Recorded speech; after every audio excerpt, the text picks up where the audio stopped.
welcome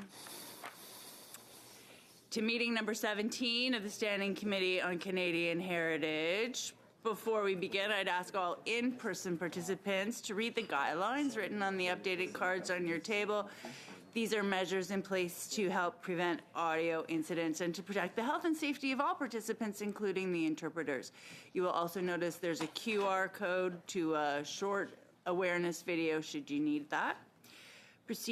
Pursuant to the routine motion adopted by the committee, I can confirm that all witnesses online have completed the required connection tests in advance of this meeting. Please wait until I recognize you by name before you speak. All comments should be addressed through the chair. Pursuant to Standing Order 1082 and the motion adopted by the committee on Wednesday, November 5th, 2025, this committee is meeting to study the effects of influencers and social media content on children and adolescents. And with us today by video conference, we have Fenwick McKelvey, Associate Professor of Information and Communication Technology Policy from Concordia University. On a l'Association des créatrices.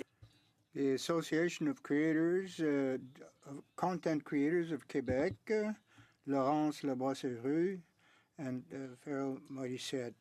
Video conference, we have Richard Robertson. From the Canadian Centre for Child Protection, we have Monique Saint-Germain by video conference. And also by video conference, we have Connecting to Protect, Dr. Jocelyn Monsama Selby. Yes, it is sound check. So just he's going to do his sound check. Dr. Selby has not done a sound check yet, but I already confirmed that everybody had. No. They're pretty good. But before the meeting, we do a sound check. The testing is right before the meeting. Okay. So should we continue, or do we need to hear from, we're just double checking to see if Dr. Selby's sound is adequate. Hello, Jocelyn. This is Ricky again from IT. So what I need from you is if you could speak, please, for 20 seconds, and you could speak, you can talk about the weather first, and then we'll see what the interpreters say. Thank you. All right. The weather's beautiful. Here in Calgary, it's sunny and probably 8 degrees, and hopefully you're hearing me well through this mic. What else would you like me to talk about?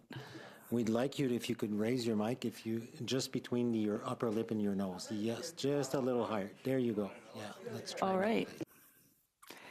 So I'm looking forward to speaking to you today and to supporting this committee. Thumbs up. Thank you.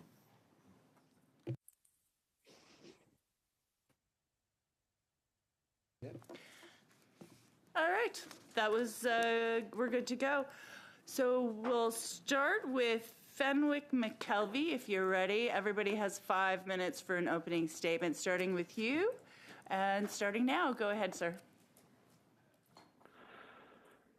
I'm an associate professor in information and communication technology policy at Concordia University. I'm presenting alongside with Dr. Elizabeth Dubois, who cannot be here today, and sharing research developed at the Paul Comtech Lab project on political and civic influencers.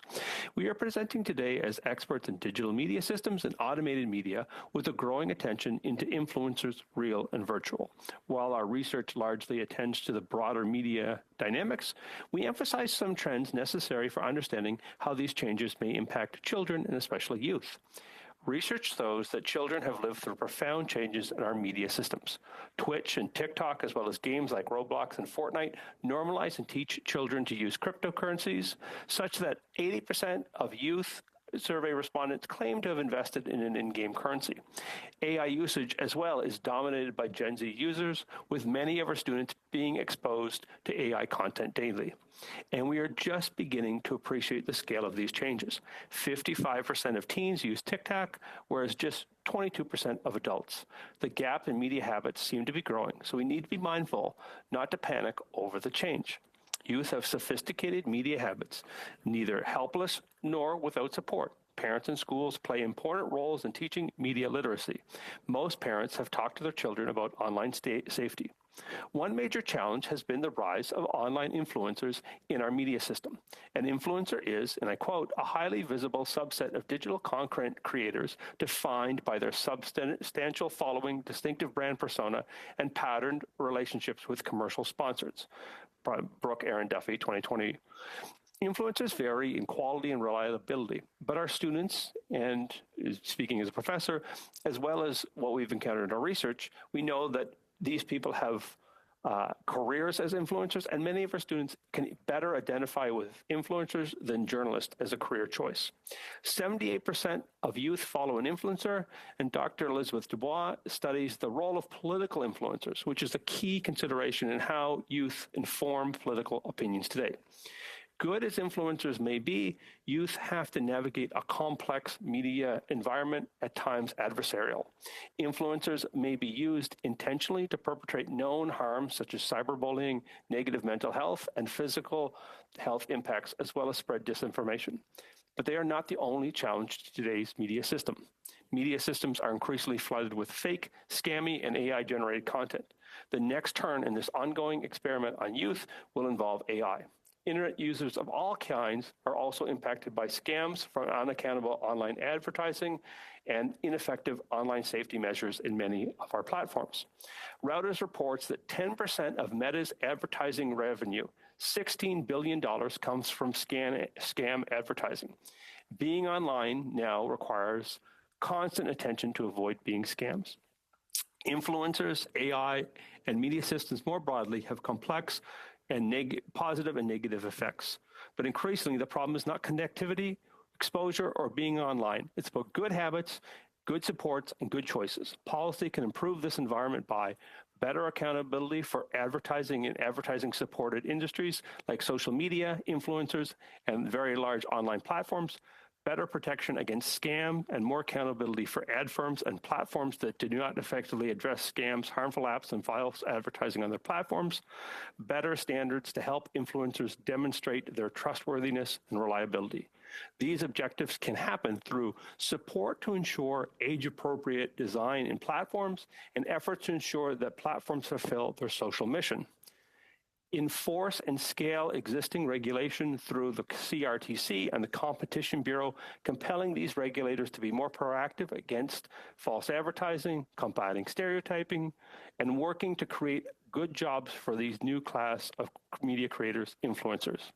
And finally, continued support for public service media and greater support for frontline workers teaching media education. Thank you very much. That concludes my comments. You didn't use the full 5 minutes. I was filling up my water glass. Thank you very much, sir. We will go to the room now. Between the two of you, Laurence Labrosse-Heureux et Farnell Morissette pour l'organisation. Vous avez 5 minutes. Allez-y, merci. Please proceed. Well, good morning, all. We're very pleased to be here and the House of Commons to discuss what directly affects our industry. Let me start by introducing myself, Laurence Labrosse-Heureux, co-founder, executive director of the Association of Creators of Content for Quebec. I'm here myself, as is my partner here, Farrell Morissette, a member of the Board of Directors of Content Creation and works primarily in the field of current affairs. We're here today to represent content creators in Quebec. The mission of our association is to bring together in Quebec all these content creators in a single community with the aim of building a common narrative, lending credibility to the industry, organizing ourselves, and having a greater impact. So throughout the year, our association organizes small events for creators as well as influencers. We have a creation gala, the only gala in Quebec that promises and recognizes content creation. We have almost 1,000 members over the last of the coast 2 years.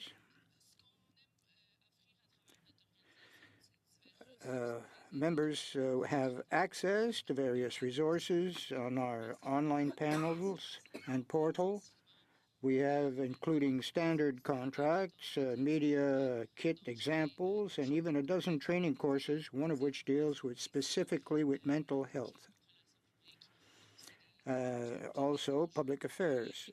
All representatives of this industry are creators of significant impact on Generation Z and Alpha, who are growing and immersed in the wet culture. This sector is taking its time and getting organized, but organizing quickly. We are concerned to have an important impact on the Alpha and Gen Z who are growing up to immerse in the web culture, which they live with every day. Well, as I was saying, there's still lots to be done and build in this industry. We have to make creators aware of the impact of their communications can have on audiences, especially other younger people. We've had several examples of negative impact as well. The web is responsible only to the web.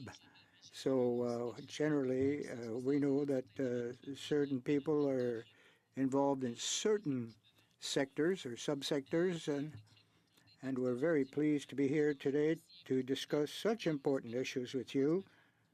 And we hope to help you, enlighten you about our reality in this regard. Thank you. Oui. Vous êtes tous très précis aujourd'hui. You're all very much appreciated. Brith Canada and Richard Robertson. Sir, you have the floor for 5 minutes, should you need 5 minutes. Thank you, Madam Chair. Honorable committee members, my name is Richard Robertson. I'm B'nai B'rith Canada's Director of Research and Advocacy. B'nai B'rith Canada is Canada's oldest human rights organization and the voice of Canada's grassroots Jewish community. Our organization, which was established in 1875, is dedicated to eradicating racism, anti-Semitism, and hatred in all of its forms, as well as championing the rights of the marginalized. The radicalization and indoctrination of Canadian youth online represent a dangerous threat to our national security and the continued vitality of communities across Canada. The spread of disinformation and misinformation online, propagated by influencers on social media, is having a devastating impact on the well-being of Canadian children and adolescents.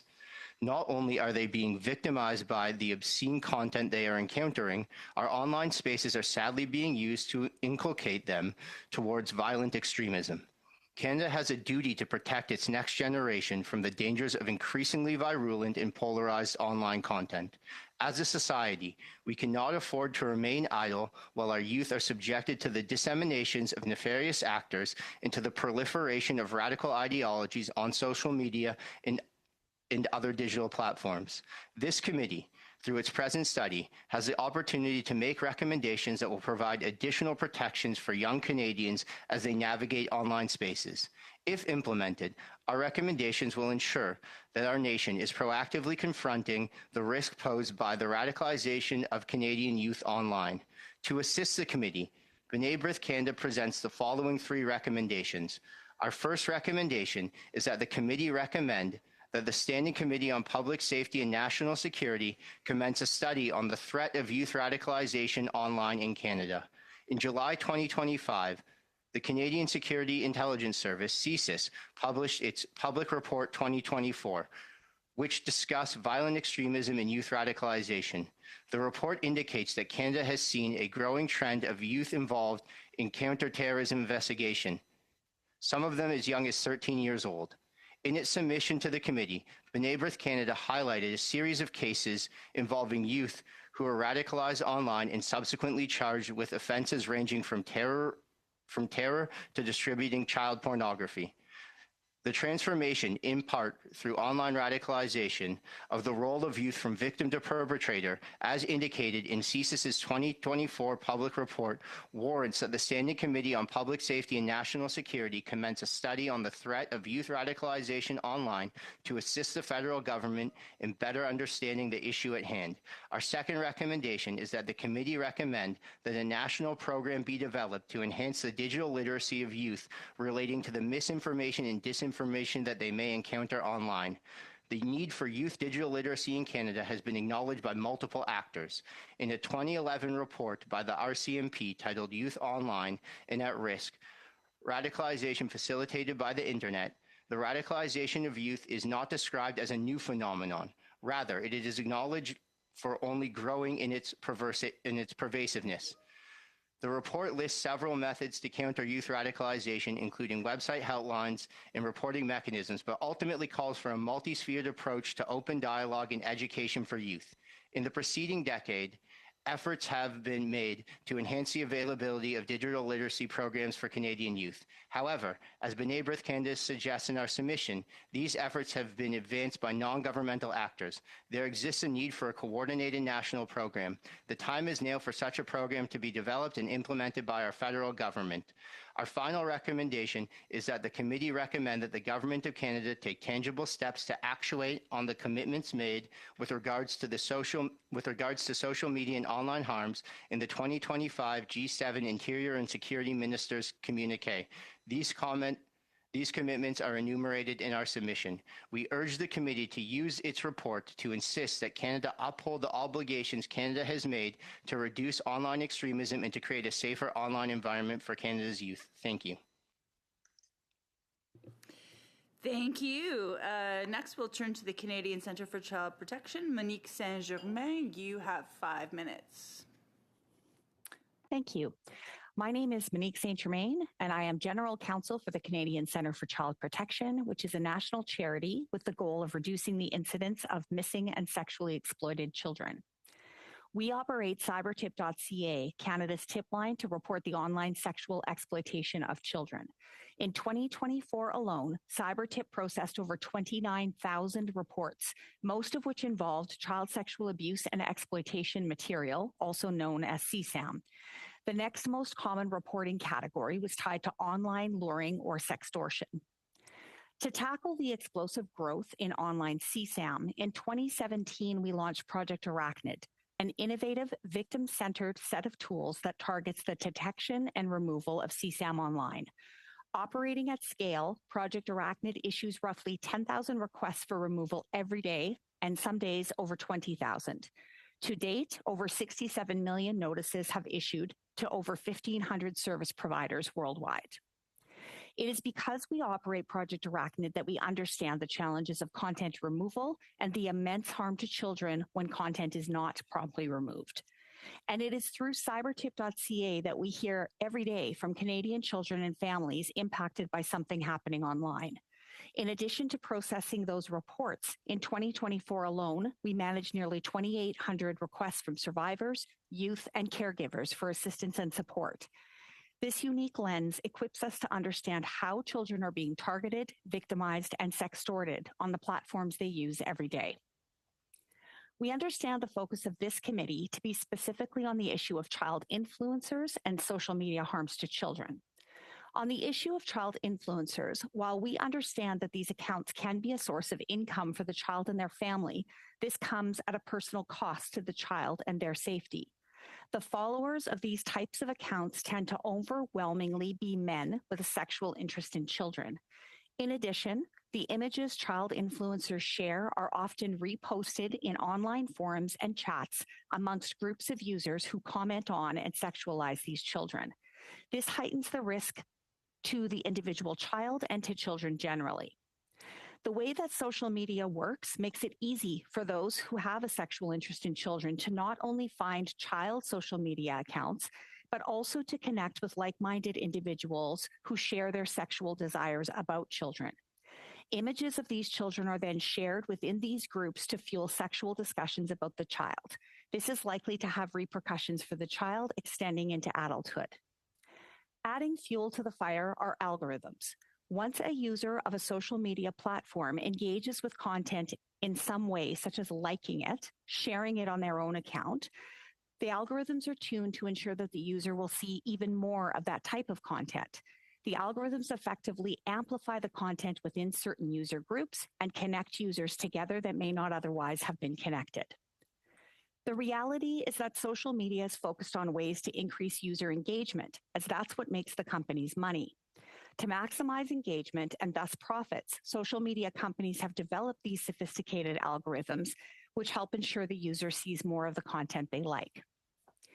This is a complex child safety issue, and as such, we welcome measures by the federal government to tackle the company's role in this directly, as well as measures by provincial governments to tackle it through existing child welfare and labor legislation. On the federal side, we need to regulate a duty of care on platforms with Canadian users or that utilize content depicting Canadians. Mandating basic safety and design expectations that need to be adhered to is critical. We also need to mandate the detection and removal of known CSAM. Young people need easily understandable and readily accessible ways to have content of them removed and quickly. Bill C-63, introduced in the last Parliament, while not expressly dealing with child influencers, would have started Canada in a positive, meaningful direction to begin tackling issues like this. It would have imposed a duty of care on companies. It contemplated the development of an age-appropriate design code for children, and it included specific measures to ensure types of sexual content were promptly removed. We would also add that there's an urgent need to implement age assurance tools and to increase the use of tools like Project Arachnid to enhance removal and prevent the re-upload of CSAM. Thank you for allowing us to be part of this committee's study. Thank you for your evident expertise and sobering testimony. Finally, we will go to Connecting to Protect and Dr. Jocelyn Monzama-Selby. You have the floor now, Madam, for 5 minutes. Thank you, Honorable Chair, for the opportunity and the committee for the opportunity to be here today.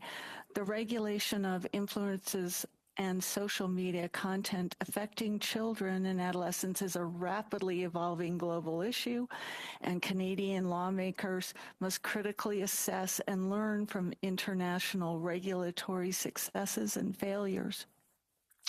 My submission is based on 44 years of clinical practice experience and several years of chairing a global working group in conjunction with the University of Calgary Faculty of Social Work, not only to research, but to address the harms from children accessing sexually explicit material online.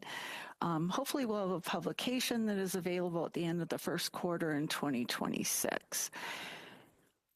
I would like to encourage one of you to take or spearhead the opportunity to develop a nonpartisan bill for regulation of internet access to protect Canadian children. When child protection is framed as a universal societal priority rather than a political issue, we see the most powerful results. Do not assume that because a certain country or countries are using a certain approach that it is the most successful option or options for child protection. Be aware of these approaches and the research each one is used, who is supporting it, do they have a financial stake in what they are advocating for. Global models show success through comprehensive research and hearings, input from child safety advocates, mental health professionals, parents, tech companies, and industry stakeholders, independent regulatory bodies, and cross-party support. Examples of successful approaches are the Kids Online Safety and Privacy Act, COPA 2.0 in the US, Online Safety Bill in the UK, the Digital Services Act in the EU, the Audiovisual Media Services Directory from the EU,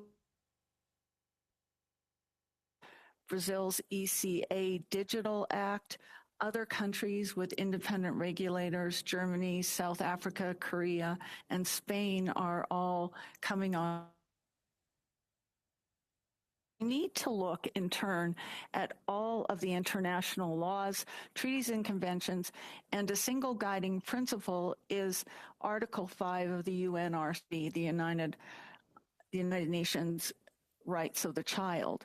concerning the importance of the child's evolving capacities. A child is considered under 18 years of age. Therefore, I ask the question of Australia's choice of 16, and is this arbitrary? Is it based on research? Also, the International Center for Missing and Exploited Children have also developed an international model that involves over 68 countries. It might be more than that now, emphasizing the need for nonpartisan evidence-based legal frameworks. The risks and the harms. Algorithms on platforms like TikTok, YouTube, and Instagram quickly adapt to underage users, exposing vulnerable children and struggling adolescents to significantly more problematic and distressing content. Users behaving like 8-year-olds receive almost 7 times more child-directed content than 16-year-olds. Algorithms also reacted to accounts behaving like struggling adolescents, which receive 30% more problematic and over 70% more distressing content than their non-struggling peers. If you're a teen with access to OpenAI's Sora 2, you can easily generate AI videos of school shootings and other harmful, disturbing content, despite what CEO Sam Altman has claimed.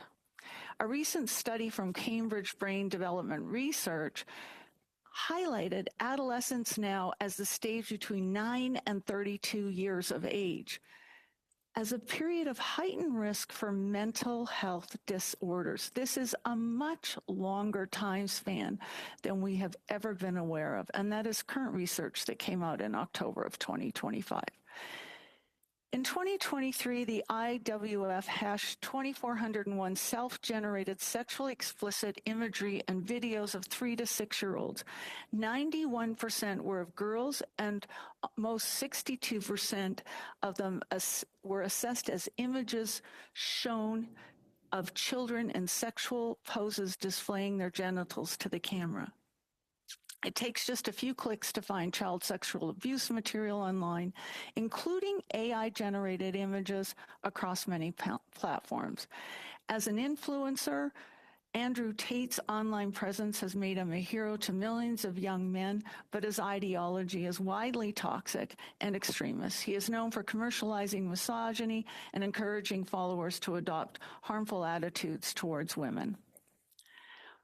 Current Canadian laws under the Criminal Code Protection of Children from Sexual Exploitation Act are not sufficient.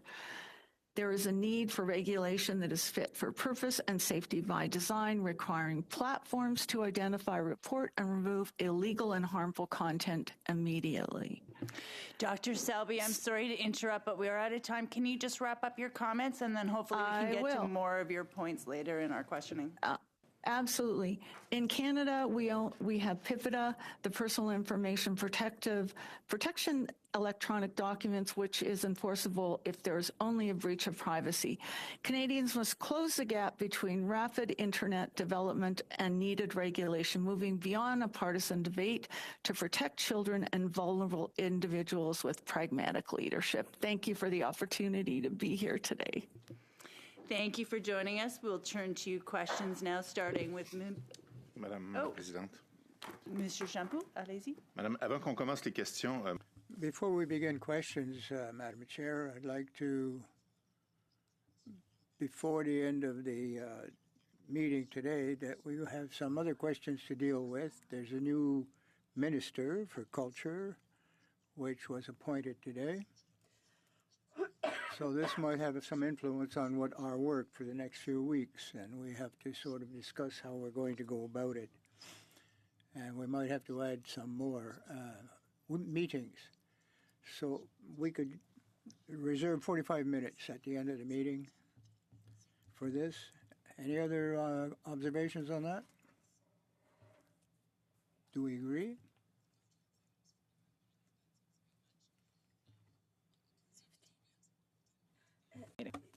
If possible. I understood Mr. Champoux to say 15 minutes. Okay, we just have a lot of witnesses, and I just want to make sure that they have that they have opportunity to. Just correct. Agree. Okay. Very well. Thank you very much. Mrs. Thomas, now you have the floor for 6 minutes. Perfect. Thank you so much. Ms. St. Germain, thank you so much for joining us virtually here today. I'm compelled by your testimony. I have a few quick questions for you. First off, I'm hoping that you can maybe dive into explaining a little bit more with regards to, you talked about the importance of duty to care, or duty of care, sorry, with regards to platforms. And you would suggest that legislation is needed in this regard. I'm hoping you can expand on that for this committee. Yes. So to date, we don't have any specific legislation that talks about a duty of care for platforms. What we've sort of done is defaulted under sort of the American model, where we're not really doing anything about the companies themselves. So there was a lot of discussion leading up to the introduction of Bill C-63. And our executive director was actually part of a committee that was advising on sort of which direction Canada should go in. The duty of care model is something that was adopted in the UK under their online safety legislation. And it does appear to be something that is a step in the right direction in terms of holding the companies themselves accountable. We certainly have very robust criminal laws in Canada to tackle when somebody is committing a criminal offense against an individual, and we use those criminal offenses quite a bit. What we do not do, though, is we don't use those criminal laws against companies. There's very good reasons for that in terms of how difficult it is to prosecute against a company. I'm aware of one known instance where we did prosecute a company for their role in making available child sexual abuse material. The charges were laid in 2012, and the guilty plea was not received until 2020. So for 8 years, there were numerous court appearances. There was a lot of public money that was spent in this prosecution. Now, I'm glad that we had that prosecution, but I think 8 years is far too long for a resolution on something like this, and criminal law is perhaps not the best fit when it comes to companies. So I can appreciate that. If criminal law is not necessarily maybe the best fit when it comes to large conglomerates, these companies, what is the best way then? What is the best way to enforce compliance? How do we create teeth? Right. Well, and I think nations across the world are grappling with this very same issue. We do have some working models that we're seeing out of Australia and out of the UK, and now recently the EU has also enacted legislation. Countries do need to do this because what we're dealing with is an internet that is, of course, international and transcends borders. But if the countries of the world that have sort of the most active users start to take an approach, a regulatory approach against these countries that are sort of aligned, we should start to see better improvements for children. And in fact, we have already seen that there are improvements in terms of the way that the companies operate because of what Australia and the UK in particular have been doing over the last several years. In most of these cases, then, does it just come down to a monetary penalty? In terms of a regulatory approach, that's generally what happens, is that there is some sort of a monetary approach attached to it. But really what it is signaling when a government sort of enacts something that is regulatory in nature is they're signaling that they're serious about this and that they want the companies to be doing something. Up until now, we've allowed the companies to voluntarily set the rules for our own citizens and for the safety of our citizens. It's very clear that that has failed miserably and that we are well behind the 8 ball in terms of actually addressing this issue. We need to start doing something. Yes, there are going to be hiccups along the way, I'm certain. Yes, legislation is not going to be perfect the first time we go at it, but we need to start. Legislation takes a long time to come into play. So do regulations. We need to get started. We need to get started soon. Okay, thank you. Now, there is one area in which you talk about the need for changes to the criminal code, and that is with regards to the increase in AI-generated sexually explicit material, i.e. deep fakes, and the impact that has on children. What specific amendments to the criminal code might you suggest in order to make sure that deepfake-based victimization is tackled? Is that question to me? Mr. Germain, yes, okay. It is to you. Okay. And when it comes to deep fakes of children, that qualify as child sexual abuse material, Canada's laws are good enough on the criminal side. They're definitely robust enough to take that into account. Now, having said that, when we're talking about intimate images of adults, or when we're talking about older teenagers that don't always see, you can't always tell that it's a child in the image, then the amendment of the non-consensual distribution of an intimate image provision in the criminal code to explicitly contemplate deepfakes is what is needed for that part of it. Now, the other thing is, of course, is that you can create deepfakes that maybe don't meet the definition of child sexual abuse material, but can still be incredibly harmful to the individual. And that is a separate issue that we do need to look at very, very carefully as a country. And there may be a need and a proper way to enact a criminal code provision that would address that type of material, particularly when it involves children. Okay. Thank you very much. I believe that's my time. You're done? Okay, that's my 6 minutes. Mr. Al-Sood, you now have the floor for 6 minutes. Thank you, Madam Chair. Great to see you as always, and thank you to our witnesses for being with us today.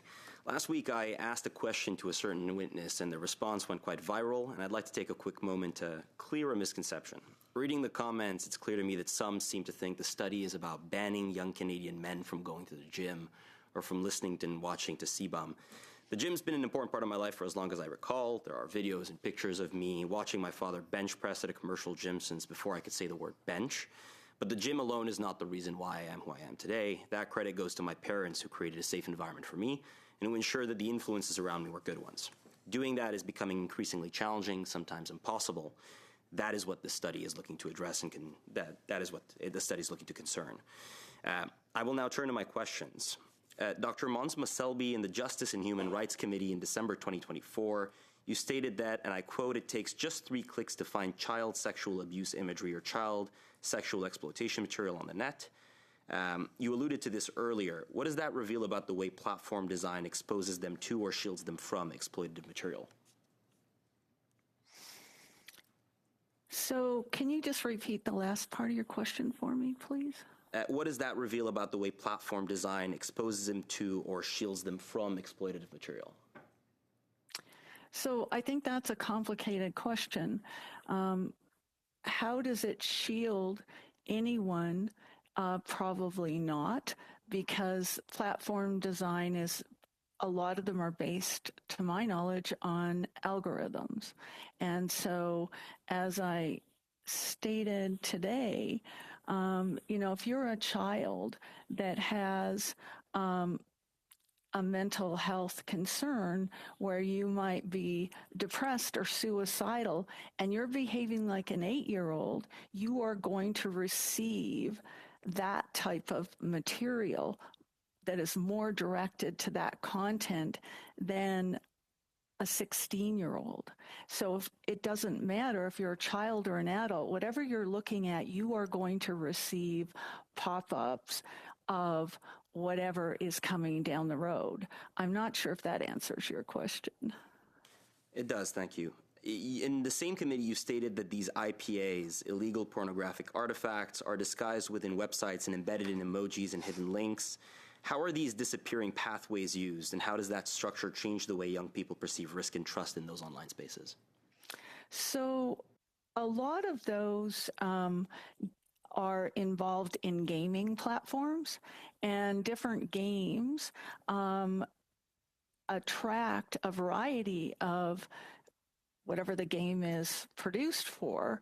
And from my experience, people go down rabbit holes and love those games, and they play those games, and children in particular, and they I think a witness to this committee discussed how his daughter viewed that she was speaking with friends when she was playing a game.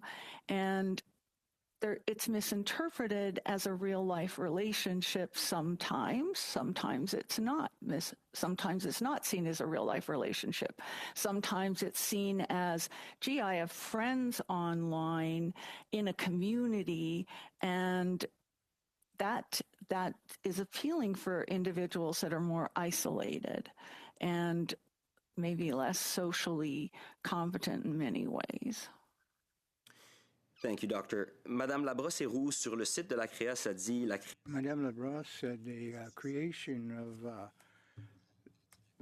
these content influence the growing generations. How do these influence work or content influence the self-image of the users?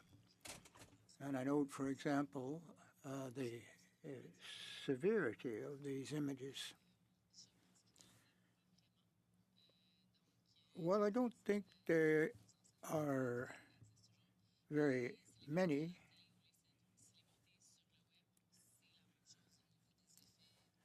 But any content on the web will have some impact on a child or an adolescent who is viewing the content.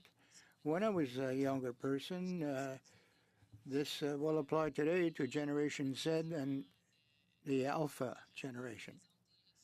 They represent, influence these individuals completely by the networks and algorithms used on their platforms. Often it's in positive influence, but that's not the purpose of our meeting today. Well, I asked the question because it seems to me fairly evident. These influencers use celebrities a lot in there. So, well, I'm a recognized influencer, and the parasocial effects are not necessarily a new phenomenon. There's an important impact. The means by which content is consumed is based on a participatory model, bidirectional. I communicate with my audience, strangers, in the same way that I can communicate with my nephew. Now, perhaps there's a social context to be adapted if we take a look at the methods of the past, and it's not like watching TV, but somewhat. There's a change in the culture that's being created. And the nature of the means and the bilateral nature of the communication is very, very easy to respond by having sort of a vignette that responds to that issue. And it's gone way beyond the influence of television as a means of bilateral communication. It's not necessarily a new phenomenon, but it is adapted using the new modern technologies, and as we become more familiar with them, and we will find different impacts as well. Mr. Champoux, 6 minutes. Thank you, Madam Chair. And I thank the witnesses in my turn for the witnesses appearing on this very important study, and quite surprising to see the different perspectives that we've had since the first witness we've heard on this study. And it's all very enlightening. Now, many witnesses have described a situation where they highlight the negative effects, the harms, and the legal effects. There's much discussion on the absence of awareness or education or digital literacy.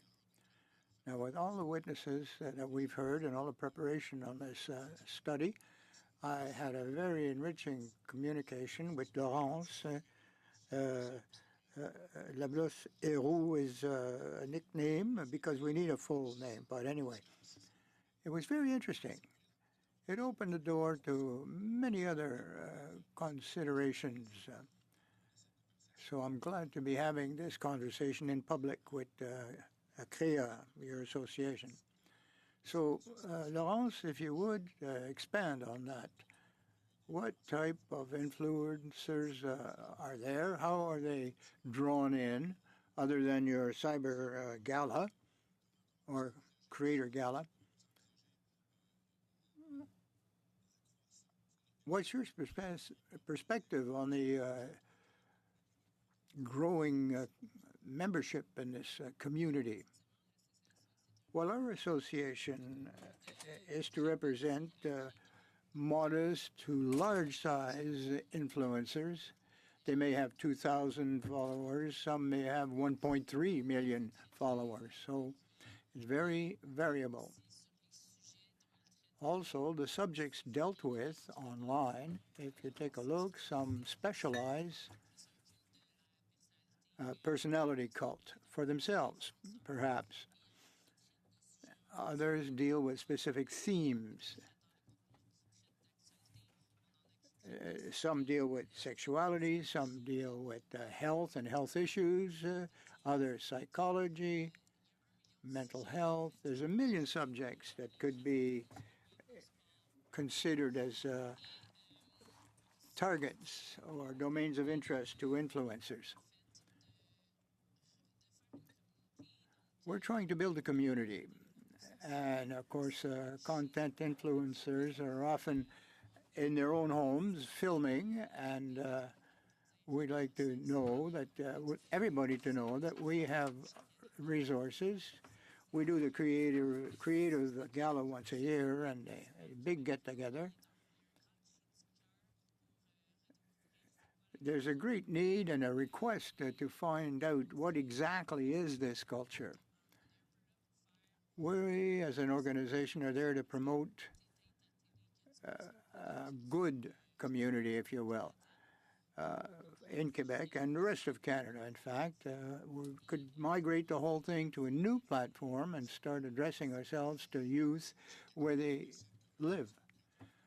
Well, if we're an influencer and you or creator, I don't know, let's call them content creators. Now, if we belong to this association, it's because there are responsibilities as well as rights to an organization. We want to see that what we're proposing as content is healthy, without what is being presented. Some are fixed on celebrity, others are, as Mr. Morissette said, on legality of the thing.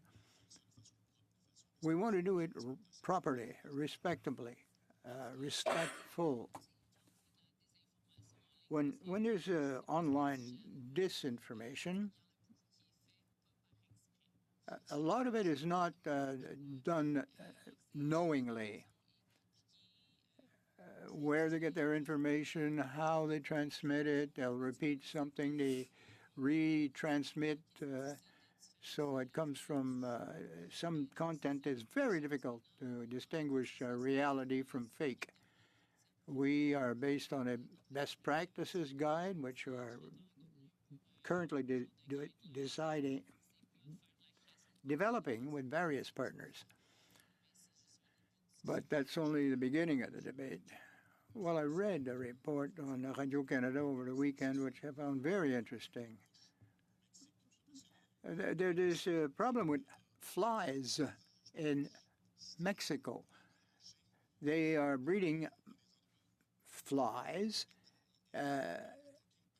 sterile. They feed, they're synergistic with cattle, but they also inflict diseases. Now, that made me think of what we'd like to do with social media in general, I guess. We want to release a large amount of sterile flies in order to eradicate and lead to the extinction of these flies. So perhaps that's what we should do in social society. The largest number of well-intentioned individuals who respect certain rules of behavior to counter this negative effect. And I know my time's almost up, but we can come back on a second round. But as you can see, my presentation is a little bit roundabout. Well, the current reality is that most of these creators want to behave positively. They're not looking to do harm knowingly. Now, it's a great majority, so we have to give a greater exposure and visibility to these people who are acting on the right basis. I'm sorry if the analogy was a little bit strange. Okay, 5 minutes to the next speaker. Thank you. Mr. Morissette. You've heard the other testimonies this afternoon, and in general, people are acting in good faith as influencers. They want to encourage participation, but there's been a very alarming increase in sextortion in particular. People are exposed to things that are inappropriate, let's say, and regardless of age. But there is a risk. There is a real, true risk. You earlier referred to the web is responsible or imputable to the web, and that's it. How would you define that concept? Well, I think I'll leave that to Laurence. She's the expert, and I'll let her answer first. Well, the web reports to the web. I'll give you an example. There was a strange content that counseled people not to use sunscreen because it might contain toxic ingredients. And they had a lot of response, and a lot of the responses were, stop broadcasting this because it's silly. It doesn't make any sense. But as to disinformation, a lot of influencers in their domain of interest give erroneous information on that subject. And there are other people that will respond immediately, criticizing and showing how it's not true. Well, Quebec is a Gaulois village, if you will.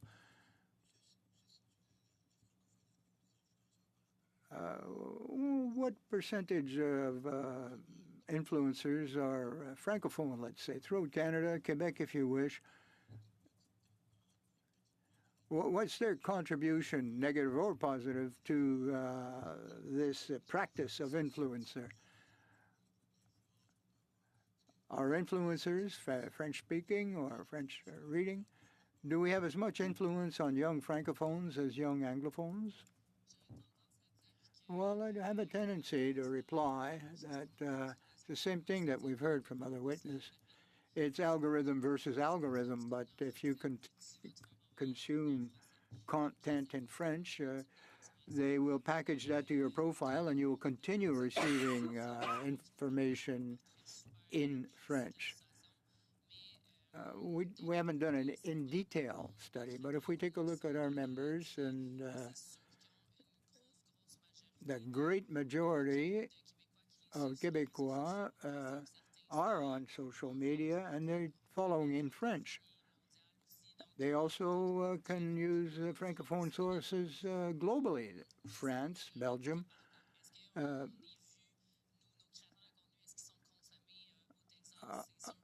Are these French sites consumed in Texas? Probably not, but in Quebec, absolutely. Well, I have access to 2,500 followers, and the large percentage, 97% or more, are in fact based in Quebec. Half in Montreal, which is half the population in Quebec, given the nature of my content. We'd like to get them all, but of course, there's a strong indication that for francophones, the French culture is very healthy and on social media. Madame Saint-Germain, you gave us some statistics, which I find very alarming. A significant increase of youth who become or are at risk in exposure to these social media. Is there any link directly between the influencer and the harms?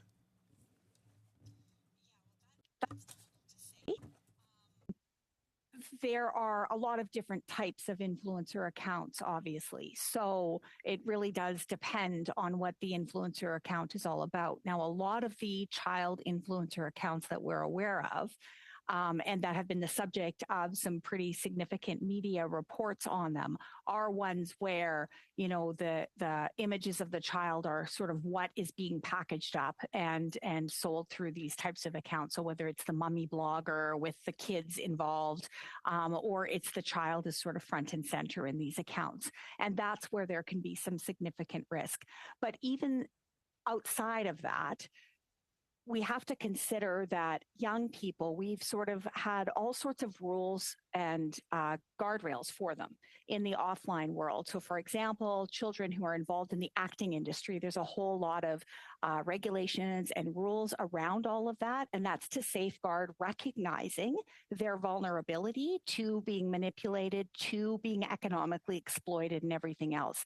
What we've got now is we've got an industry where it's gray in terms of what is okay, what isn't okay, at, you know, how much decision making is it okay for parents? When should the state step in where maybe there's something more nefarious going on, or there's a risk of something more nefarious going on? We know it happens. The question is figuring out and trying to be at a place where we can prevent the harm before it occurs.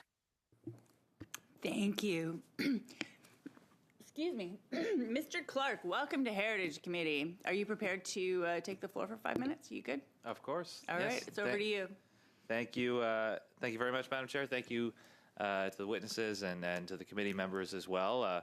As the chair mentioned, I'm not a regular member of the committee here, but this is a really important topic from a professional nation policy standpoint, but also, you know, for many of us from a personal level too. You know, I've got 2 kids that are under the age of 10, and for better or for worse, at some point in the near future, they will be entering the online world. And so to make sure that it's as a tool that is as safe as possible for them, like any other tool, I think is a really, really important thing. So, Ms. St. Germain, I wanted to ask you a few questions if I could. You touched in your opening comments about the issues around age when it comes to access to social media. I have a constituent of mine, Jenna Post. She's a member of a group called Unplugged Canada, which has been advocating for an increase in the age of social media use to 16 for teenagers in Canada. Former colleagues of mine in the Nova Scotia legislature have introduced legislation that would do the same in Nova Scotia, and you touched on it. So I'm just wondering, 2 parts, I guess. A, do you think that's a good idea to move to, say, 16, for example? Many of these are 13 right now. And B, the other important piece of it is, you know, if it's a good idea, how do you enforce that, and how do you make sure it actually functions? Right. So Canada's out of step with a lot of its counterparts in other jurisdictions who have already moved or from the beginning had sort of an increased age. So 16 seems a sensible place to go in terms of age from the perspective of our agency. The difficulty, of course, is that our country has been significantly influenced by decisions that have been made on the other side of the border. So in the United States, the age of adulthood was set at age 13, and Canada really did nothing to combat that for years and years. So, you know, there's going to need to be a lot of public education if there was a move in that direction. We do believe, though, based on what we hear from parents, based on the better understanding that the families and youth that are coming into us have about the harms from all of this, that that education would be welcome in terms of what some of the risks are. We know that there are, for example, parental controls that are made available from the different platforms that are supposed to help parents in this space.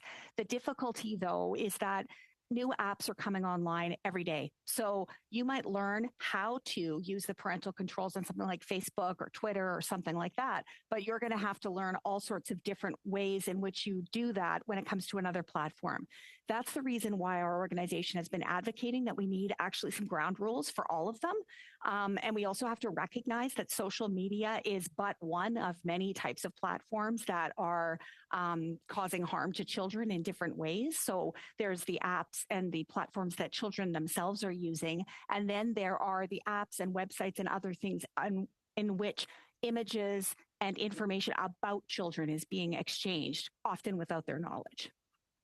And you touched on, or someone, I'm not sure who exactly, touched on the fact that the offline world can be heavily regulated for things that we know are harmful to children. So when that was mentioned, I thought, for example, of cigarettes. And, you know, we recognized a long time ago that cigarettes are certainly dangerous for all people, but especially for young people. And so we banned advertising. We made it more difficult for people to access cigarettes. And that's easier when it's a physical thing that exists in the real world. Obviously, the difficulty with social media and technology is that it's digital, it's more ephemeral, if I could. And you talked about the algorithms, and the algorithms are part of the problem, obviously, because they feed on themselves. And they create this cycle that is often negative, that spirals. And you know, when you're dealing with companies that have, you know, that are titanic, is there a way to adjust this or control this in a way that these algorithms do not feed on themselves and keep pushing more and more negative things and more harmful things onto young people in particular who may not be able to distinguish and differentiate that as well as an adult might? Right. And that's where the duty of care comes in. So knowing that your user is a young person, the algorithm should be behaving differently than it is with, you know, an adult person who may be in a different position to recognize when it is an algorithm that is doing things. We are hearing now, and we're aware of several lawsuits that have been launched in the United States against AI platforms, for example, in terms of the conversations that are going on with children that are completely unmoderated and unregulated. And in some instances, particularly with very vulnerable children, it can convince them to do things that they would not otherwise do, or if that was happening in the real world, a person would intervene. There would be some sort of a therapeutic or mental health response that would happen. And that's not happening when the conversation is happening with AI. So we have sort of these big problems looming in terms of AI. We already have the existing problems from social media, which we have not tended to yet. So from the perspective of our organization, we really want to see the Government of Canada and all provincial governments using every power at their disposal to do something about this. Yes, there's going to be difficulties along the way, but we cannot be afraid to use the tools that we have and to do the things that we need to do to protect our citizens, particularly those that are very vulnerable, like children. Thank you. Monsieur Champoux, 2 minutes et demie maintenant. Mr. Champoux, 2.5 minutes. Well, I find it very interesting that we're dealing with comparative legislation for the age limits. Before beginning the study, I was in favor of limiting access to social media, capped at 16 years of age. But maybe it's not such a good idea because the analogy of regulating cigarettes, for example. Well, cigarettes are 100% dangerous to the health. So social media is not necessarily toxic 100% of the time. But we didn't respond as quickly as possible. But now we have to take panic solutions. I'd like to hear your opinion on that. Creative association. Should we limit access, or perhaps we should put all our resources on education, information, not only for those who use social media, but who create content? Because if you come in as a creator without any guidelines at all, a few rules, isn't that where we should be focusing our energy rather than coercion? Well, we don't have a position per se as to the age. We'd have to consult our membership on that, and we have to represent their point of view. However, there's a certain nuance. Cigarettes, 100% not healthy. And we can control that in different manners offline. It might be beneficial even to allow youth to have certain access to some content which for educational purposes, but not expose them to an algorithm which is completely beyond the control. They could be communicating, but only it would be okay to have young people create videos, but not necessarily to start a chat group or something. Yeah, but who's going to decide that? Your type of association, consultation with your members? Or should it be a parliamentary authority or a special inquiry, or who will do that? Well, legislation has to come from legislators. We would be very, very pleased to be able to be consulted and participate in that. We believe we're not there to represent the platforms. They also have a certain right to their opinions, and those who create algorithms. It would have to be a collective effort. People who live this context, there's a reality and there's the theory. So, well, I'd be curious to know what your organization's position is on that. Over to you for 5 minutes. Chair. Thank you, Madam Chair. I welcome B'nai B'rith. Mr. Robertson, thank you for coming today. You had a number of interesting topics, I thought. You had at least three recommendations. Well, let's talk about the national security if we can.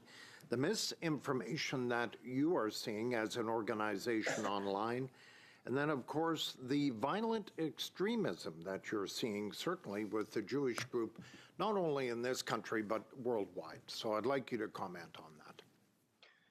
Absolutely. Thank you for your question. We cannot divorce the misinformation and disinformation that is spreading online from the acts of violent extremism that we are seeing on our streets. We've heard from our national security apparatus, from CSIS, from the RCMP, from other stakeholders, that increasingly individuals, specifically youth, are being driven to extremism or being radicalized online. There are numerous reports of individuals who are radicalized online who are now facing criminal charges in this country, many of them young members of our society.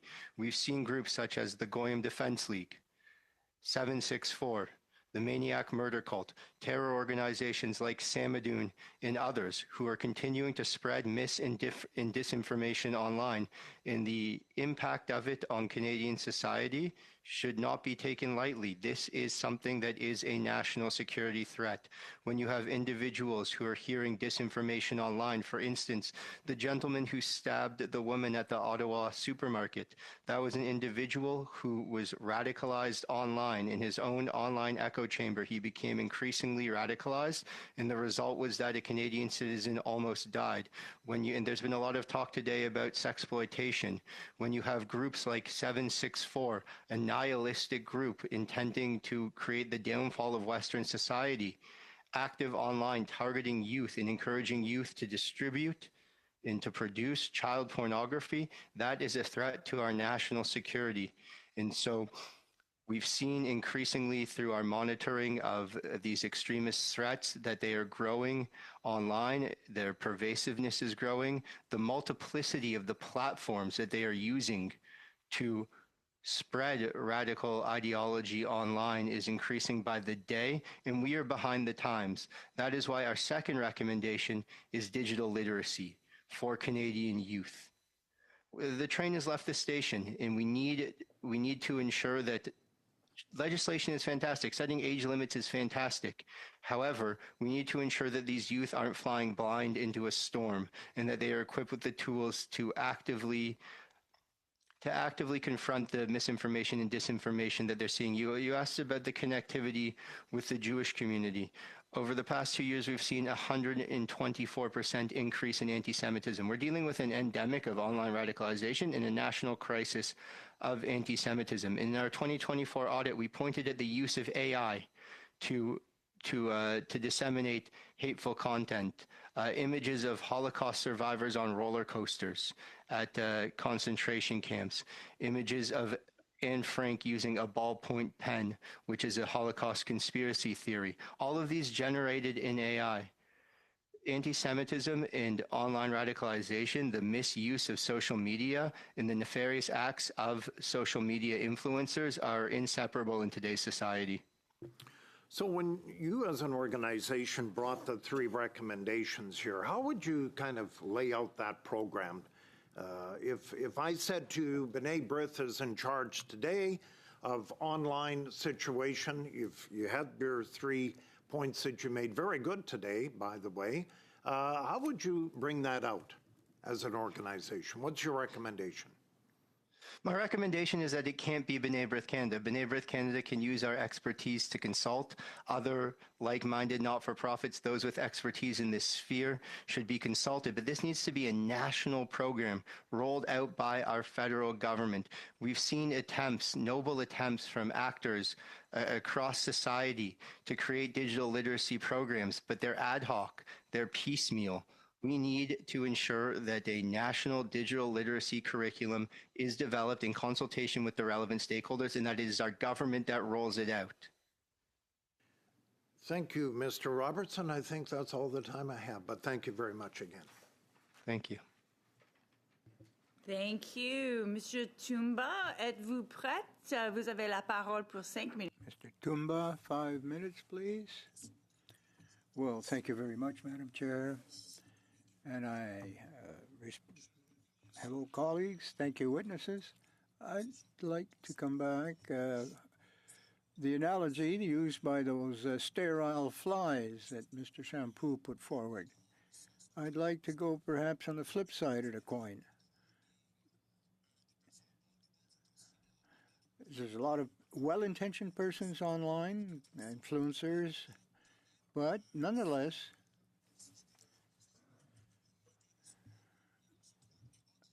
there are others that are just making a mockery of social media. Mr. Trump, and what misuse.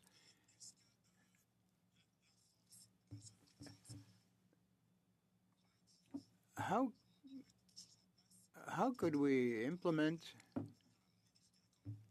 what can we do to get the good flies to be outnumbering the bad ones? Question to me? Yes. Well, when we say web responds only to web rules, it's a real situation.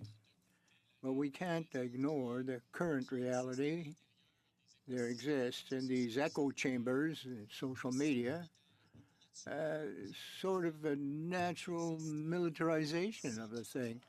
If someone creates content which is very misleading or false, outright false, there are a lot of respondents to that who will criticize that and attack that. They'll bring a lot of credibility to their responses. It's not perfect. We never claim that it is.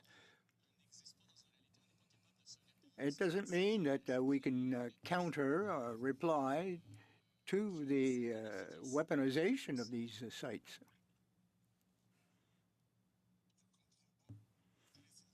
Yes, go ahead, if you'll allow. It's a due diligence issue, if you will, of the individual controlling the platform and the social media platform. Now, if there's the first new platform, it's fly-loaded, if you will. Now, and if you use AI, it's not a real source of information. It's can it be identified? Eventually, yes. We can target them. But the users of social media have to have some way to verify the information that they post. Same phenomena, of course, exist on false news sites, for example, and they were missing out on their target audience, if you will, age-wise, but it's important to minimize misinformation and disinformation. Okay, question from Madame Larbos.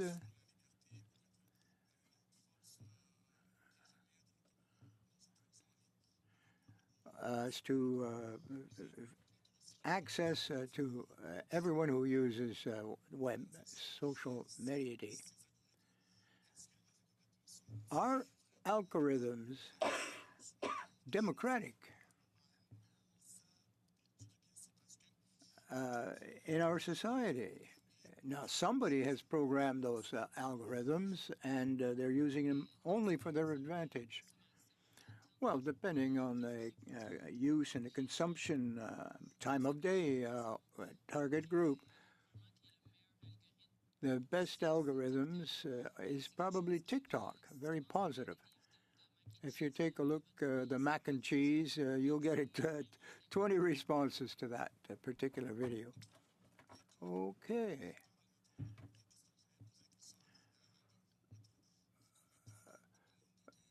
You've asked, you've made some comments on the use of AI. And today I need a new watch, for example.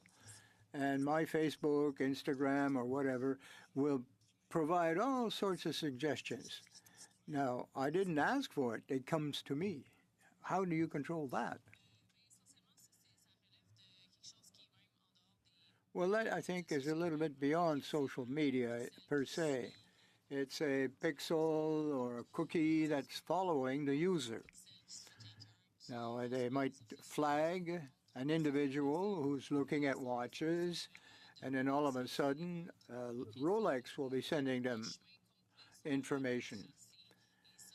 We can also track the traffic on social media. Well, thank you. Thank you, Madam Chair. Madam Chair, first question is to Richard Robertson with B'nai B'rith. You probably are quite aware of the attack that happened in Edmonton on City Hall. There were shots fired, Molotov cocktail used. RCMP said that this young man was, he's been charged with terror offenses, and he was politically motivated.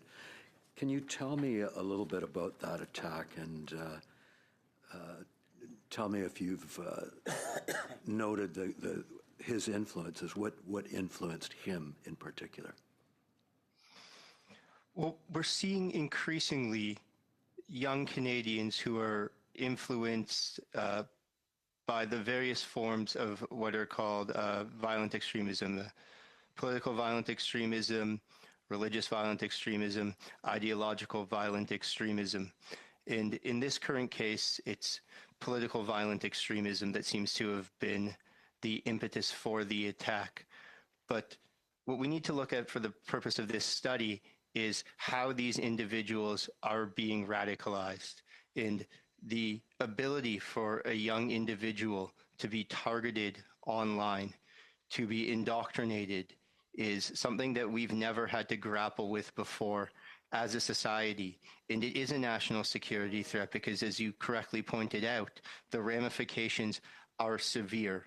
And for far too long, our security apparatus has been ringing the alarm bells about the need for a whole of society approach to confront violent extremism as it is permeating online. Sadly, that is just one example of the dozens across Canada where an individual has been radicalized online, and but for the good work of our national security apparatus and our law enforcement, we would have seen far more casualties. I guess the big question is always this. So Canada is a democracy. Free speech is sacred.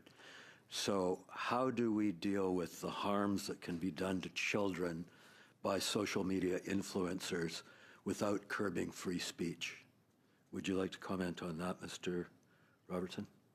I'd be happy to. I'd like to go back to our second recommendation, which is digital literacy.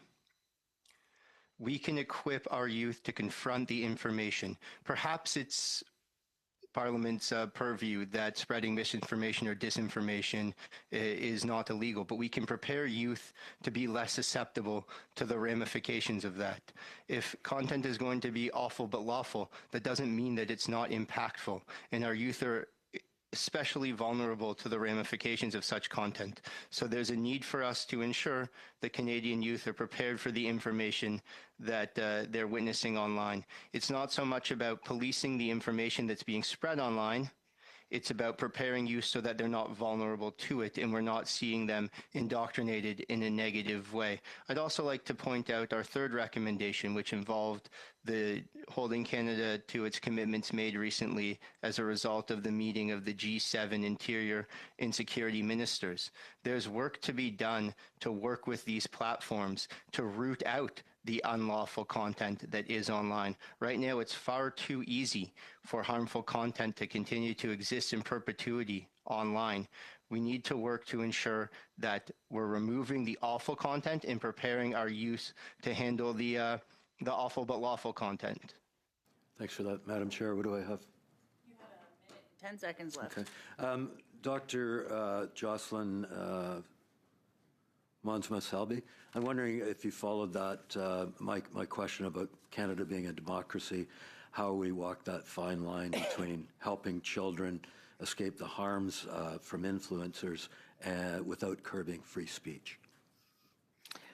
So I really appreciate the conversation today and the importance of digital literacy and educating children and our general population, because people are so unaware of the dangers of how our social media apps work and the algorithms on everything.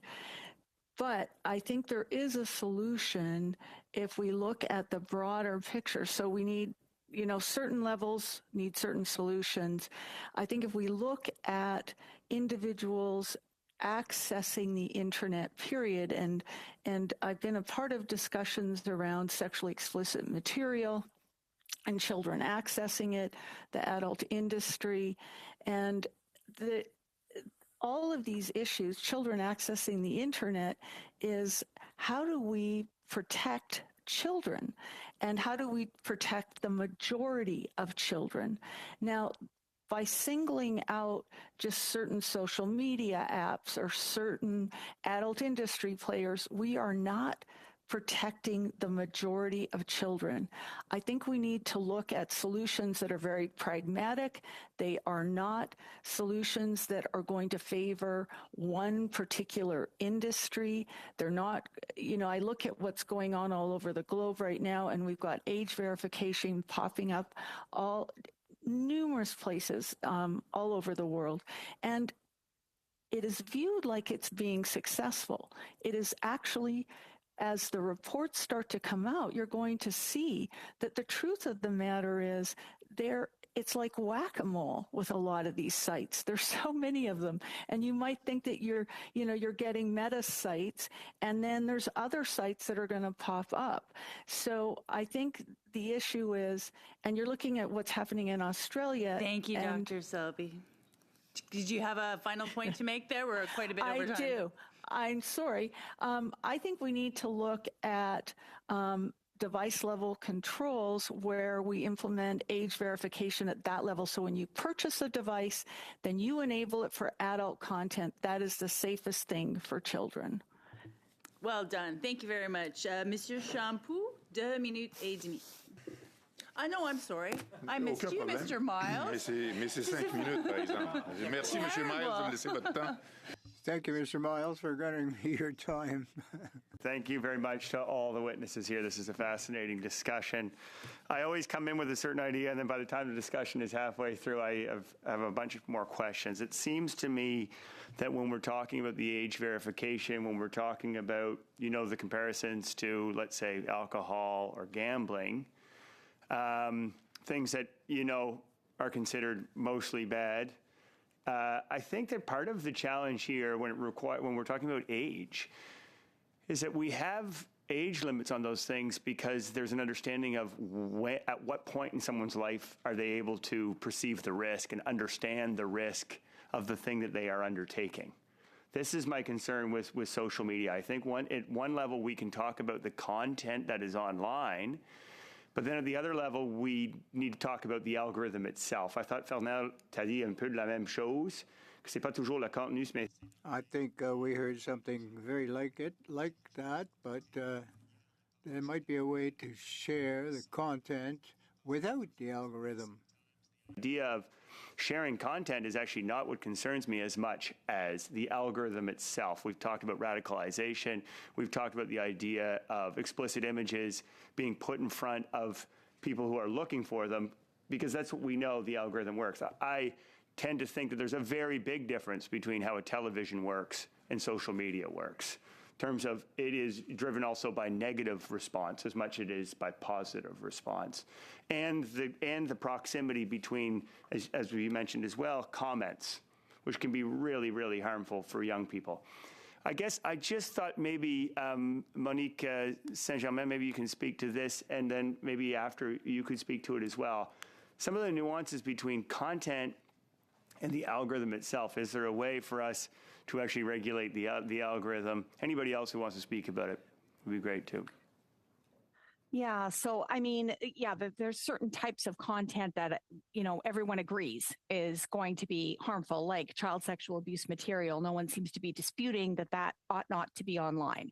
So that's sort of simple. Where it gets more complicated is when we're talking about content that's perhaps encouraging self-harm or encouraging or contributing to the rise in eating disorders and those sorts of things. That's when we start getting into this trickier space about when does it cross the line. And that's where the algorithms can really contribute to the harm, because they are pushing more and more of this type of content as opposed to more of a balanced type of exposure you might get if you were truly getting just the results coming up based on a search that was talking about both sides of the equation. So the algorithms themselves and the way in which they are used to push content, particularly when the user is a young person, is one thing. And that's perhaps an area that could be tackled through regulation. Now, underpinning all of that, of course, is that we need to know who the young users are. And not who they are, but you need to know that the user is a young user. So there's many different ways to go about that, but realistically, because of the way the internet works, there needs to be a multi-pronged approach. It can't just be one. So device level is one thing. But there's also the individual websites and the individual platforms, particularly the ones that deliver content that we know young people should not be exposed to, like explicit pornography and those types of things, maybe need to have heightened expectations and requirements in terms of who can access that content and why. Because what we're going to start seeing, and what we're already seeing in the criminal court context, is a lot of younger and younger people getting involved in the criminal justice system, where what they are telling courts is that I was looking at porn and was doing so since I was a very young person. So it's driving a lot of other behaviors that maybe we can't sort of completely pin it on that. We can't sort of say this causes that, but we can certainly see that there's enough correlations out there that we have to start doing something. Ouais. J'ai peut-être une piste de réflexion plus qu'autre chose pour le comité. Well, I have a suggestion that, for the committee.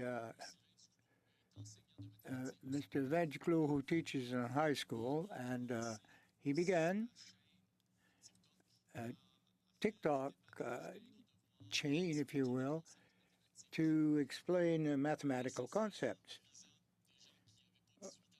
Of course, he was addressing under 18 years of age. He's a high school teacher. And I think this is a good thing. I mean, we should try to encourage that. We can't just cavalierly try to protect everybody all the time. But what TikTok does for some months now, they have a separate algorithm and a separate thread, if you will, chain on STEM. It can identify the educational content within the science field, if you will, and redirect people who decide to follow that particular chain. Can do it much as Sylvain Duclos. Another friend, Mr. Hood,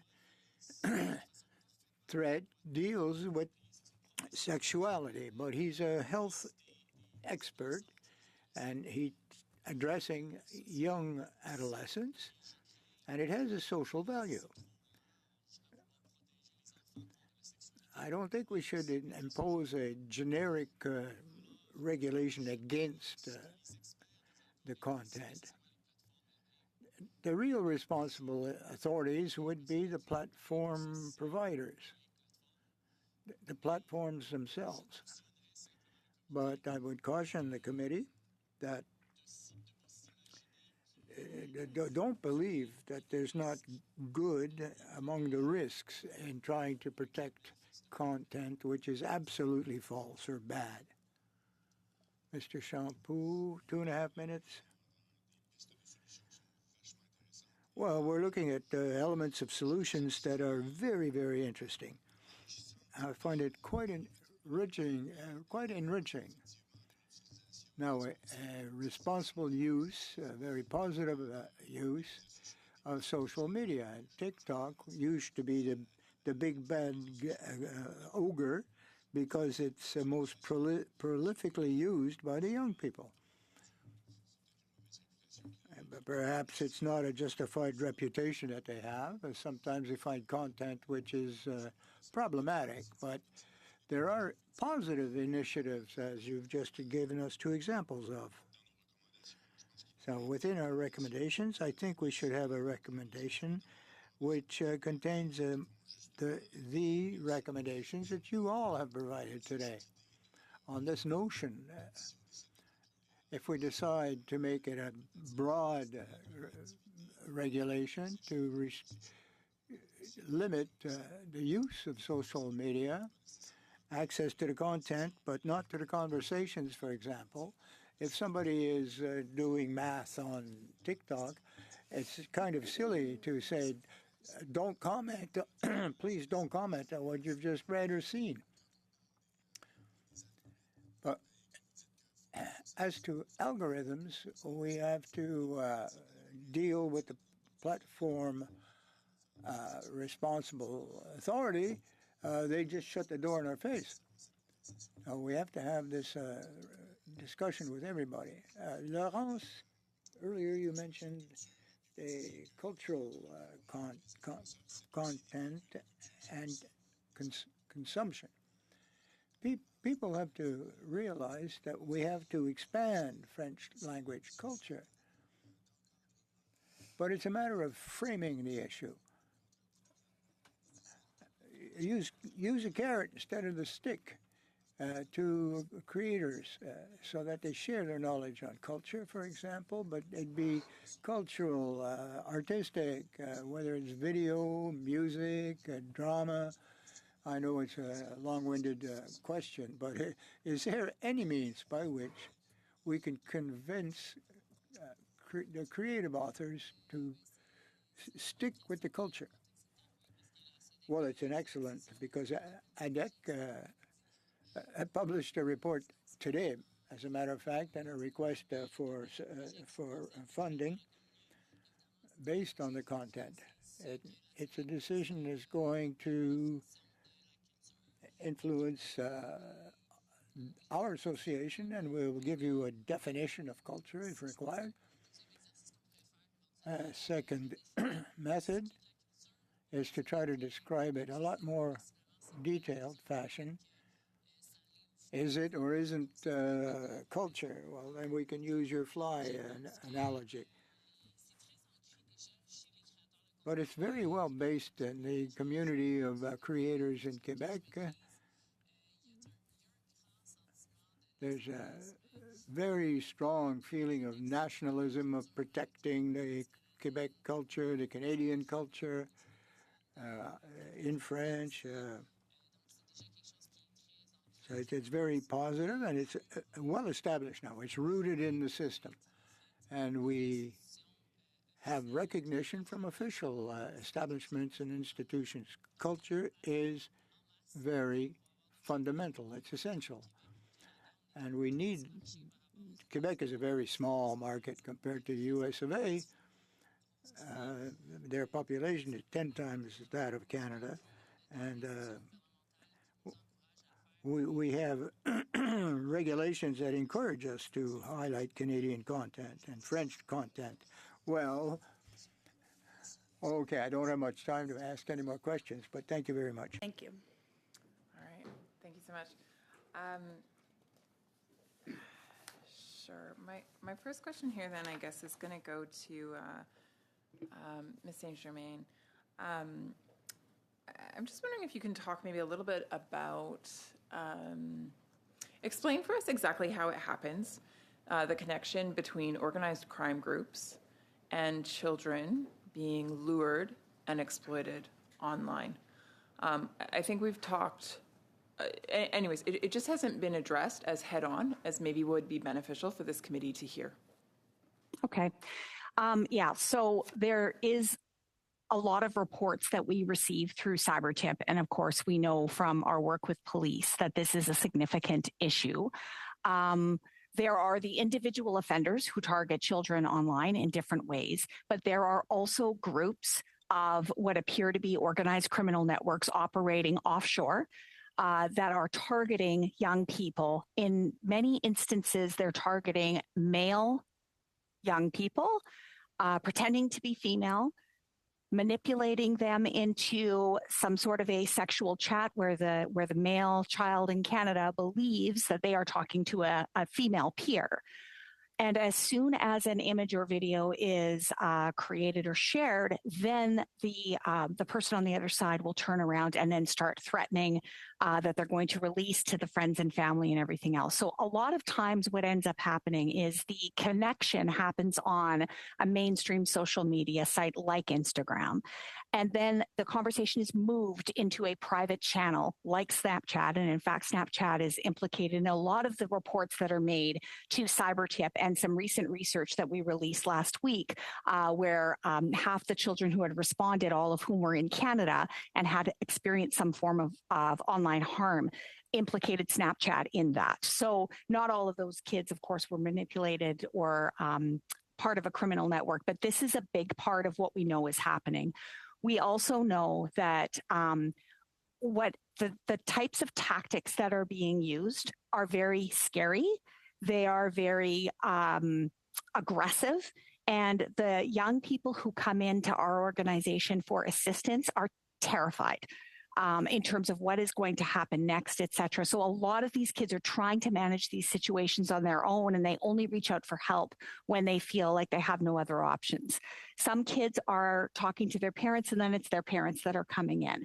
We know that people are going into law enforcement, that it's very challenging for law enforcement to investigate these types of scenarios when it is coming from an outside organized criminal network, because there are all sorts of barriers in place for the police in terms of getting up to the minute technical information that they need. Obviously, the investigation of online crimes is a lot more complicated than it is when you're just going out and you're interviewing witnesses in the real world.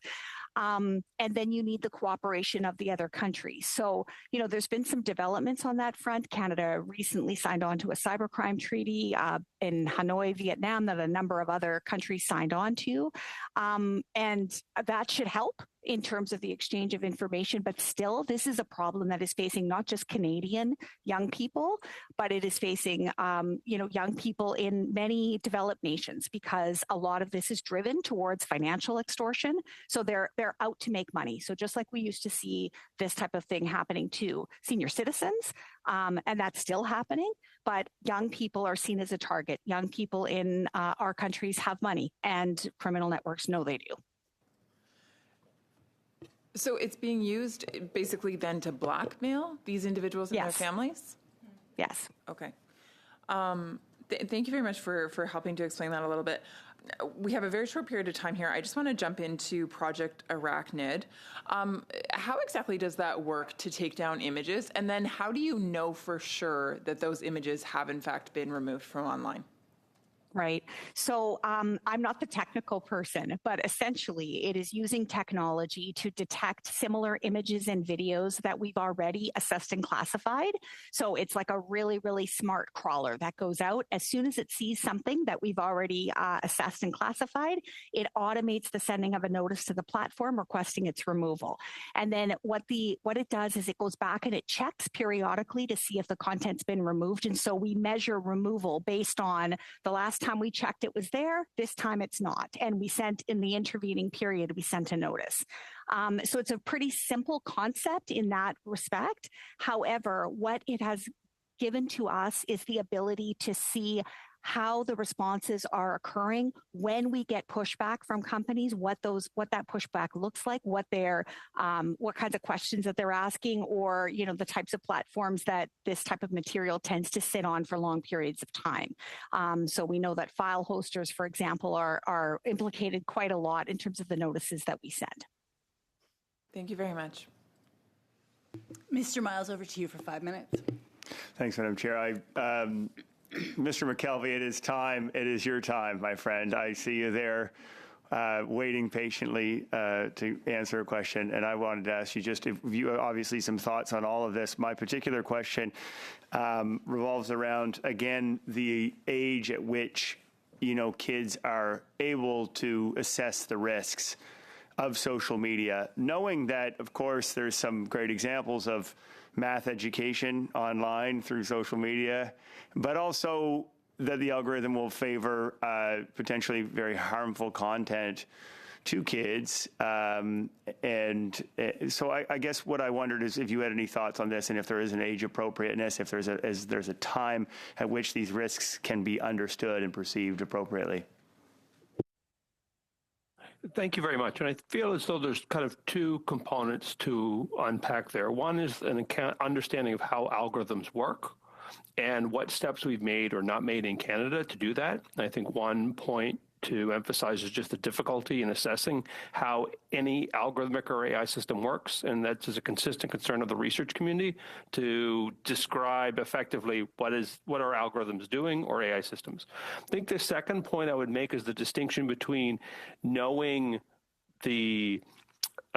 securely or knowing exactly that a system is working or targeted on one group or guessing. I think that's an important distinction for me versus calls to limit or ban access to social media for certain groups that requires a fairly invasive privacy regime or like data collection to know versus whether you're guessing or not. And so I think if you're looking at more age-appropriate design and looking at, say, well, we think as a platform that this is youth viewing it, and that we're going to take measures to ensure that we're recommending good content or even a different strategy of recommendation. Again, we don't know actually what those strategies are because platforms don't usually disclose how that works.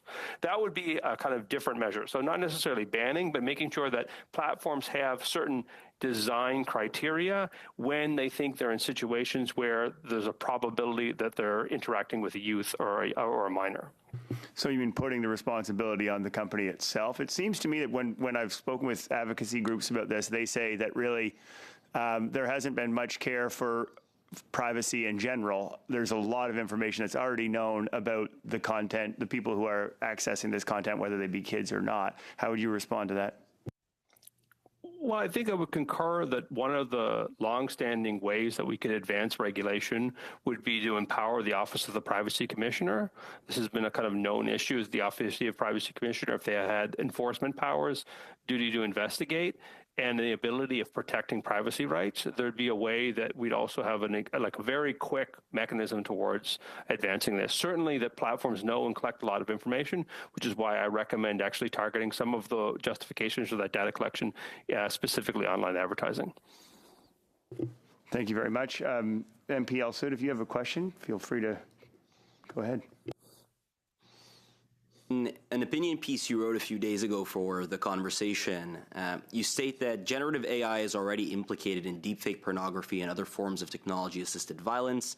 Today, the guardrails governing these harms are set privately by tech companies. So, expanding on what my colleague was saying, from your vantage point, how do these privately set guardrails shape the real day-to-day risk environments for children? Well, I think that's a great question. I think it does demonstrate one thing is that when we've been talking about the impacts of generative AI, a lot of the impacts, the harmful impacts, have to my knowledge, have impacted young girls, and particularly young girls being targeted and sexually harassed through like Nudify apps and other AI-generated apps. And the ability of the industry to launch platforms without safeguards demonstrates that the kind of regulatory gap we're in.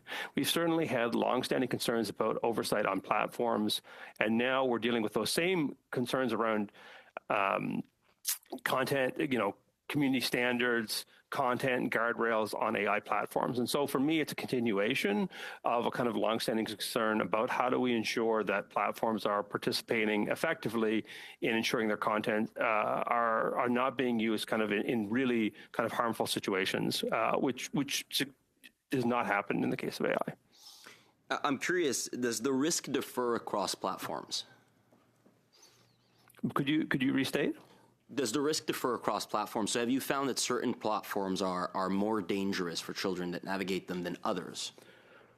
So I don't necessarily study children themselves. I think one of the things I would say is that we've seen a deterioration in platforms to deal with kind of community standards issues. And I think this is the kind of, elephant in the room is that 2 to 3 years ago, we really saw platforms trying to take these matters seriously. And because of the change in government in the United States, we're really seeing a kind of no holds bars approach to community standards, online safety. And I think there's differences in what's the right answer is, but I think there's been a general decline in the participation of platforms as good faith participants in these discussions about how to combat a multifaceted issue, which is not necessarily only going to be solved through media regulation. Fantastic. You, in that same article, refer to what is known as a knowledge commons. I'm quite curious how that knowledge commons typically impacts the posts that children, the teenagers Mr. Al-Sood, you're already a minute over time. Not a Good problem. try, though. No, thanks for all the questions. Sorry I can go in the comments. Mr. McKelvey, I'm sorry you waited to the end. I hope you had enough chance to convey your thoughts from this meeting. But that is all the time we have for questions today. I really appreciate all of the witnesses for joining us today. If there's anything you didn't get on the record, if there's anything that occurs to you later, if you have any data to share, please send it in an email to our clerk. We can include it in our report. Our analysts and our members will all see that information. So there is another opportunity. You're not done here. We'd really love to hear from you more if there's more that you have to say. And with that, we're going to move into a discussion of committee business. So you're free to leave the room. We're not going to change into on camera or anything, but your part here is done, and we really appreciate your time. So we have a new Minister of Heritage. We had invited our Heritage Minister, and our former Heritage Minister had agreed to be here with us on December 8th, which is next Monday. We could still invite the new minister to come and testify. I doubt we'd get a very fulsome testimony from him, as he'll only have been in the role for a short time, but I'm leaving it to members for a conversation about what we'd like to do. The clerk has also advised he can try and fill that time with witnesses on this study instead. And then I think we should talk about whether we want to continue this study further beyond the 4 meetings that we've already laid out. I have Mr. Champoux first. Évidemment que je trouverais ça vraiment intéressant qu'on... Well, it would be nice to get the new minister, identity culture. We had, of course, planned it for next Monday, but it would be worthwhile, I think, to invite Mr. Miller, Minister Miller, in order to meet him. And I know he needs some time to familiarize himself with his portfolio. My recommendation would be that, yes, we do invite Minister Miller as soon as possible, if not the 8th.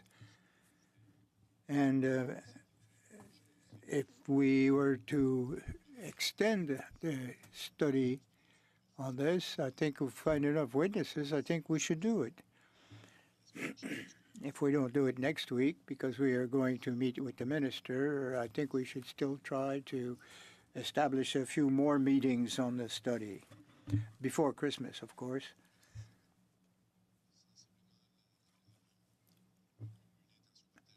I think this point of view is largely shared by members of the committee, but let's hear from anyone. Yeah, I mean, I think we can ask. Realistically, he did just become the minister, and he'll have 5 days on the job, and I think a lot of people want his time. However, I personally would love to see this study continue. I'm really, really enjoying it, and if it made sense to do it in order, I think that makes sense. I don't think we're going to lose that much by having the minister come in early in 2026. I understand the interest of having people come here, but whether it needs to happen in 5 days and what the advantage of that is somewhat unknown to me, just because I do think it give him a chance to become the minister and learn the file. And I understand he's been an MP and he's experienced, but I don't think we lose that much putting it in 2026. I think that we have some really great work that we're doing already, and we would keep the momentum going. I know it's fresh in my mind, so that would be my position on this. So my question then is, so we still had officials ready to testify next Monday. We could have them come, whether or not the minister agrees. My fear is that if we wait too long for a minister's response, we won't have time to invite more witnesses. We'd have to just leave it till the new year. Mrs. Thomas? Sorry, I can appreciate the question around the minister. Of course, I know that the minister was invited for December 8th, and originally Minister Gobeau had, of course, said yes, he had accepted that invitation, which we were very pleased with. Now there's been a change in who that minister is. The position still remains the same. The file still remains the same. I think we can, continue to extend the invitation to the position, which happens to be held by a new minister now, Mr. Miller, and see what he says. But in addition to that, the other question that seems to be somewhat assumed, I'll say, is that this study is going to continue, but the members at this table actually have not come to that conclusion. According to the motion of study, it was a four-meeting study, which then comes to an end this Wednesday. So there is another conversation that needs to be had here, and that is with regards to the study currently being undertaken and whether or not members at this table wish to expand it, and if so, for how long. So I'm just not wanting there to be assumptions, but rather to actually explicitly define that, please. So I think the first conversation we've had, Mr. Champoux and Mr. Miles, who would like to continue this study, maybe one of you can suggest, Mr. Champoux? Je pense que la première question, puis je suis tout à fait d'accord, entre parenthèses. First question, I agree with Ms. Thomas on the fact that we have two subjects to discuss here. We didn't conclude that we should extend. I felt that perhaps there was some feeling to extend. Do we maintain the invitation to the minister, the new minister, the actual minister? Now, or we could ask for officials from the department. I would prefer, if it's the minister, I would prefer we wait till after Christmas, let's say, for the new minister. Give him a chance to familiarize himself with the portfolio. We all make the invitation and to have the minister on Monday, and of course, if the minister declines, we will have him after Christmas. Minister can't appear next Monday. Do we want to hear from the officials? Anybody else on that? No. You don't? Okay. I think it makes sense. I agree with Martin, and I also just wanted to apologize to MP Thomas, just that we had kind of jumped into the assumption, and it does require its own conversation as well. So, but I tend to agree that yeah, thanks. So the risk is that we don't have any witnesses on Monday. Is everyone okay with that? We won't have time to invite more witnesses, but like you say, hold on. Give me a moment to discuss with the.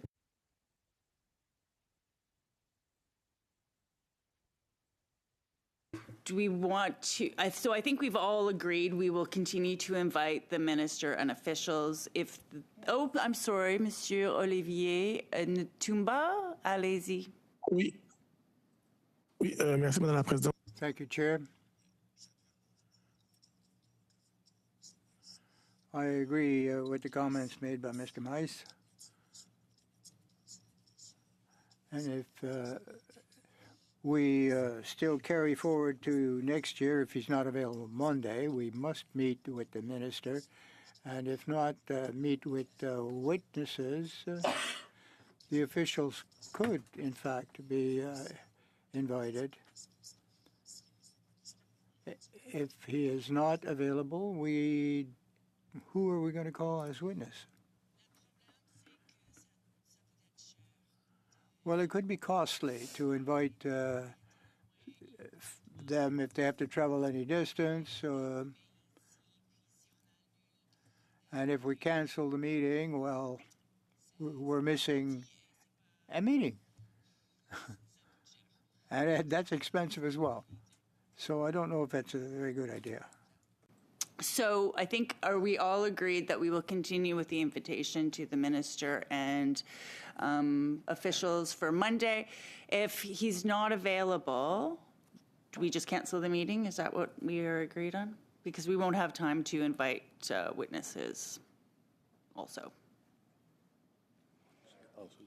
On est le 1er décembre. Donc. Well, today is December the 1st. That gives them a week. Well, this is our fourth meeting. That's the point, I think.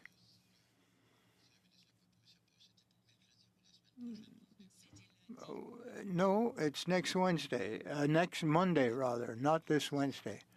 So we do have witnesses for Wednesday? No. So, okay, so it was for December the 8th. That's in 7 days. There would be a fifth meeting next Monday then if we meet on Wednesday.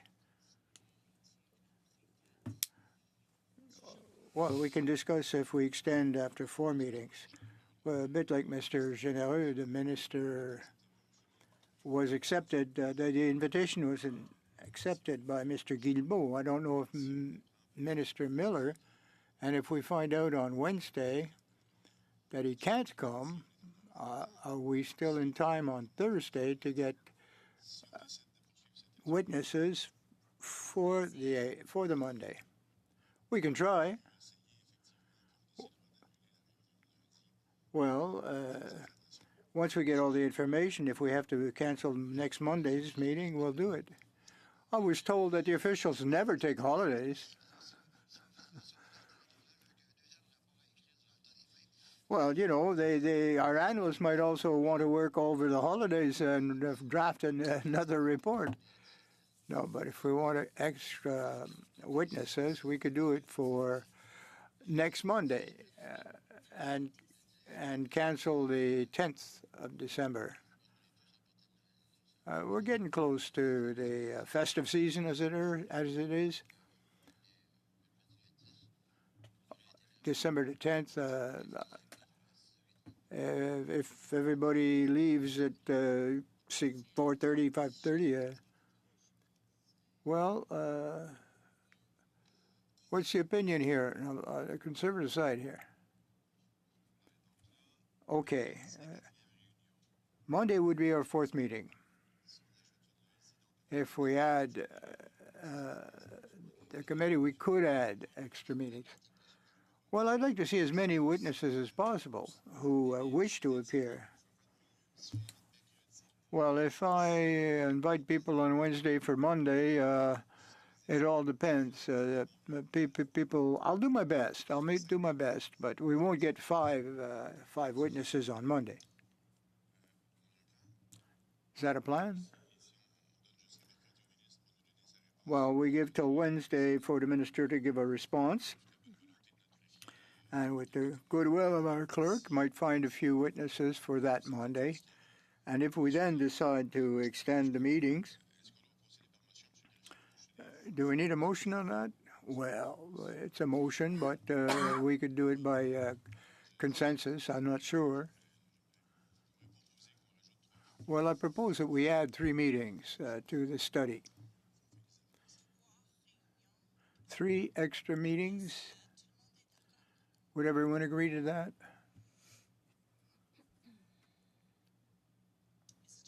Sure. Thank you very much, Chair. Respectfully, I guess I have a question about that. I understand that this is a really important study. The thing with studies like this is that they can extend for quite some time. It's hard to know when the natural cutoff point is because you do hear such interesting testimony. And it does seem all very relevant and very important. And so I give that for sure. I think, at this point in time, my honorable bloc colleague put forward a number of witnesses that he wanted to hear from. As of Wednesday, he will have heard from most, if not all of them, I believe.